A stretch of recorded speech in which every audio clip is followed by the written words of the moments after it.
Bismillah teman-teman, saya beberapa jam yang lalu di-share dua video yang sangat mengetuk hati ya. Yang dimana setelah beberapa pekan ini kita menyimak dan mendengar beberapa fitnahan yang sangat-sangat keji terhadap negara Saudi yang dibuat oleh orang-orang Ikhwanul Muslimin. Yang dimana mereka menyebut bahwa Arab Saudi itu tidak menyumbang apapun. Arab Saudi tidak pernah menyumbang kecuali kain kafan 2 kontainer. Ini pernyataan yang sangat-sangat sontoloyo yang dibuat oleh orang-orang yang sejatinya tidak bertanggung jawab, dan orangnya kita ketahui sendiri, di mana kemarin podcast di berbagai macam tempat podcast ya, dan memberikan kesaksian-kesaksian yang menyayat hati. Sebelum kita masuk lebih jauh kepada pembahasan yang dimana saya akan memaparkan fakta kepada kalian dan lagi-lagi membantah fitnahan keji dari orang-orang pembenci Saudi. Yang dimana pembenci Saudi ini kalau bukan mereka Syiah, dialah mereka yang berfaham Sufi dan dekat dengan Syiah. Coba kita simak videonya terlebih dahulu, yang dimana persaksian dari pemimpin Palestina sendiri. السعوديون دائما وابدا يقولون لنا ماذا تريدون نحن معكم ماذا تريدون نحن معكم ولكن عمرها ما تأخرت عن دعمنا في كل المجالات. هذا هو موقفها. وأذكر أن الملك سلمان قال لي كلمة: لن نحل قضية الشرق الأوسط بمعنى الحل الإقليمي قبل أن تقوم دولة فلسطين وعاصمتها القدس الشرقية. هذه المرة كررها الملك وكررها ولي عهده. هذه الحقيقة، حقيقة الموقف السعودي. Itu adalah penjelasan dari sang pemimpin Palestina yang dimana memberikan kesaksian Saudi selalu bersama Palestina, membantu dari berbagai macam bidang, uang, logistik, pembelaan kepada mancanegara, perjuangan untuk merdekakan tanpa konflik, teman-teman. Yang dimana mereka ini memiliki visi misi, bukan diam. Ketika kemarin banyak orang yang berkomentar, kemana Saudi ini kok diam ketika melihat penjajahan di Palestina? Saudi tidak diam. Saudi membela jalur diplomatik, uang dan logistik. Bahkan saking kekehnya kerajaan Saudi untuk memerdekakan Palestina, meminta untuk simas melucuti senjatanya. Stop perang. Tidak akan ada ujungnya perang ini. Tidak akan ada ujungnya. Tapi mereka tidak mendengar, teman-teman. Karena memang seruan dari Rafidah, kita harus perang. Dan kita bisa saksikan bersama korban yang berjatuhan dari warga sipil. Warga sipil lah yang menjadi korban, bukan siapa lagi. The real pejuang adalah warga sipil. Mereka dengan gagah berani, tanpa senjata, tanpa apapun, mereka melawan dengan gagah berani penindasan-penindasan dari orang-orang penjajah. Tetapi pada kenyataan apa, teman-teman? Orang-orang Syiah tidak setuju dengan apa yang digaungkan oleh Saudi, yaitu memerdekakan Palestina dengan cara diplomatik. Mereka mencari-cari cara dengan menggunakan alibi, harus dimerdekakan dengan perang. ونحن حزب الله الحزب الإسلامي الشيعي الإمامي الاثنى عشري لن نتخلى عن فلسطين، لن نتخلى عن القدس، لن نتخلى عن شعب الشيعة.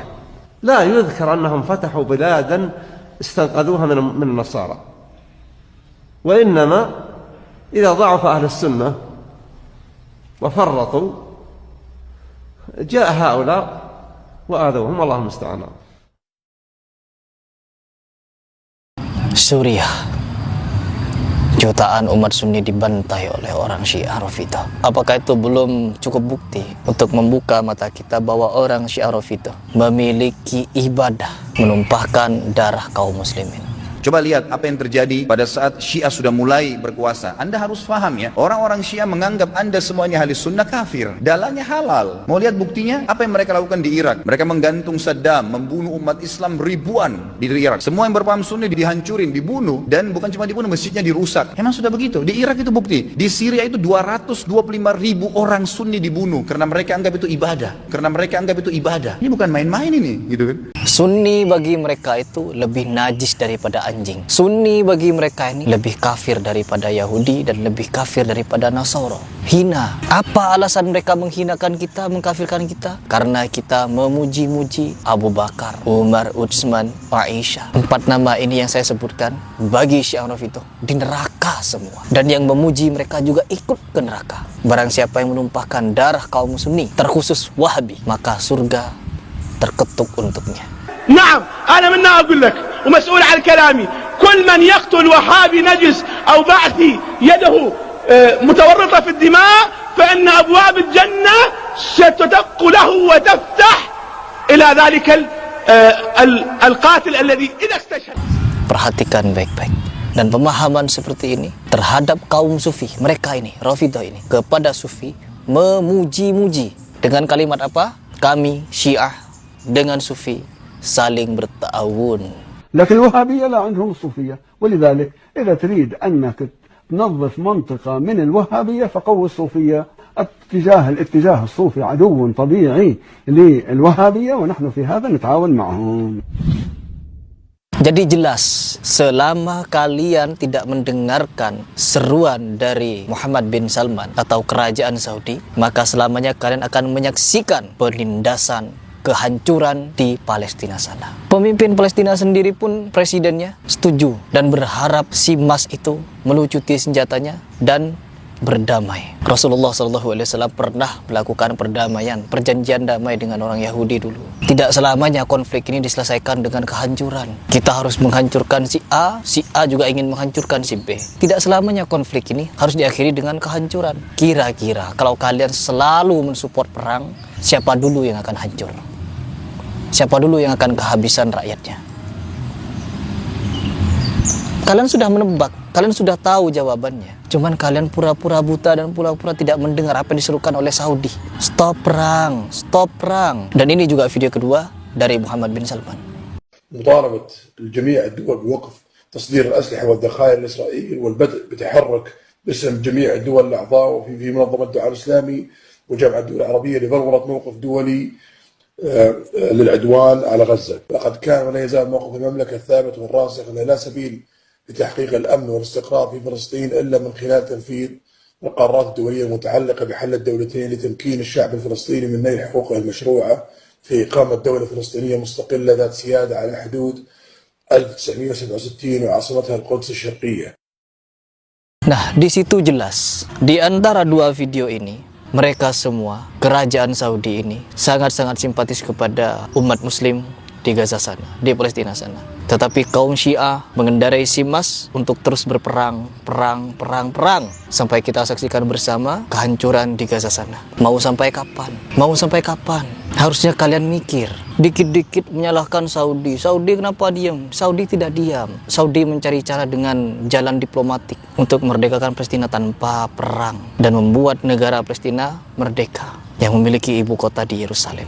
Harusnya kalian mensupport. No, minta senjata, pengen perang, ya Allah. Kirimkan senjata, kirimkan tentara. Gak mau damai, ya Allah. Mau sampai kapan perang-perangan? Mau sampai kapan mau menumpahkan darah? Pasti kalian akan punya alibi, analogi, dan lain sebagainya untuk membuat perang ini tidak berakhir.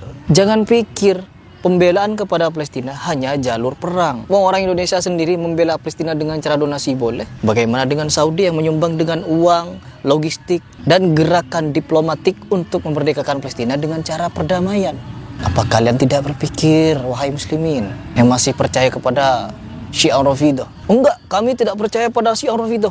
Kami hanya percaya kepada pejuang Palestina, yaitu Syiah. Perhatikan teman-teman, Syiah ini siapa? Tumpang tindih akidah mereka dengan Rafidhah. Sholat berjemaah dengan mereka. Ketika mati disolati oleh mereka.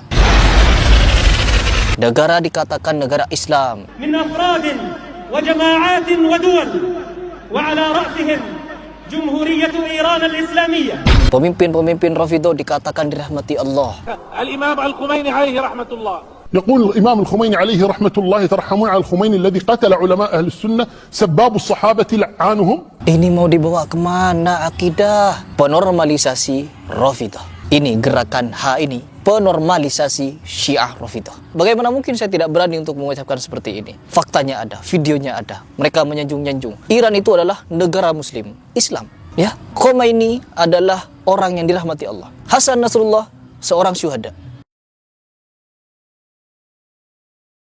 Berarti mereka seorang muslim, Islam. Lantas kenapa pemuja H di Indonesia ini ketika dinyatakan si H adalah Syiah, kalau si H saja meyakini bahwa Syiah itu adalah Islam, tentunya mereka tidak keberatan untuk dijuluki Syiah. Karena apa? Syiah juga Islam. Lantas kenapa kalian keberatan kalau si H itu dijuluki Syiah? Mereka saja menyatakan orang Syiah mati syahid. Khomeini dirahmati Allah. Iran negara Islam. Saya tanya kepada kalian semua sekarang, kenapa kalian tidak terima ketika saya menyatakan si H itu kelompoknya, pemimpinnya Syiah, tumpang tindih akidahnya, dan tidak menutup kemungkinan sebagian dari mereka sudah baiat kepada Syiah. Takiyah Syiah sangat luar biasa. Di Indonesia sendiri bagaimana? Oh, pinter mereka teman-teman. Yang awal cuma ratusan ribu, sekarang sudah jutaan pengikut Syiah. Ya gara-gara takiyah itu dan ajaran-ajaran liberalisme. Perlu kalian tahu itu dan perlu kalian catat. Kalau si H saja idola kalian menganggap negara Iran itu muslim, jadi tidak perlu keberatan kita menganggap mereka Syiah. Karena Syiah juga Islam. Dan syuhada, matinya syahid. Artinya kalau syahid kemana? Surga. Berarti mereka berkumpul dengan para syuhadanya Syiah. Di mana kalau begitu? Di mana? Dipikir sendiri. Menganggap Aisyah pelacur, menganggap Abu Bakar perebut kekuasaan dan lain sebagainya. Sejatinya fitnahan-fitnahan mereka semua dulu telah dibantah telak oleh Allah Subhanahu wa taala. Semua orang-orang yang mereka fitnah dibela oleh Allah Subhanahu wa taala. Pikir itu baik-baik.